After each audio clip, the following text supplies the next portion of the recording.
బాపట్ల జిల్లా పర్చూరు బొమ్మల సెంటర్లో నల్లమడ రైతు సంఘం ఆధ్వర్యంలో అన్నదాతలు ధర్నాకు దిగారు.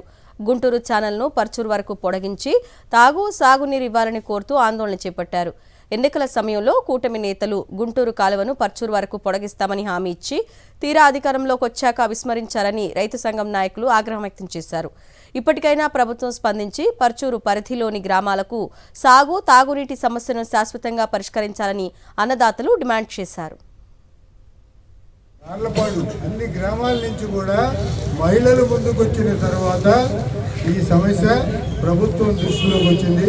ప్రభుత్వం చేయక తప్పదు, చేయకపోతే ఈ ప్రాంతంలో ఉన్నటువంటి ప్రజానీకం అంతా కూడా ఊరుకోరు అనేటటువంటి పద్ధతిలో వచ్చింది. ఇప్పుడు కూడా ఈ ధర్నాకి వచ్చి దాంట్లో పాల్గొని ఈ ఉద్యమాన్ని ముందుకు తీసుకెళ్లాలా.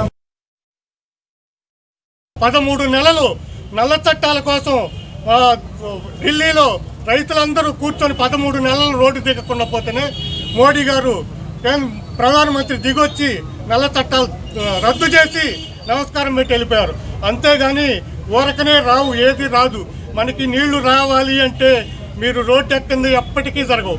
21 రోజు కలెక్టర్ ఆఫీస్ దగ్గర ఈ రైతు సంఘం మహిళలతో కలిసి ధర్నాలు చేయటం వల్లే, రాస్తారోకోలు చేయటం వల్లే పోలీస్ స్టేషన్లకు తీసుకెళ్లి కేసులు పెట్టారు. అయినా మహిళలు మొత్తం బయటకు వచ్చారు. ఎంతో మంది, 100 మంది రోడ్డు ఎక్కితే పోలీసులు గుంటూరు నుంచి మొత్తం దిగ్బంధం చేశారు.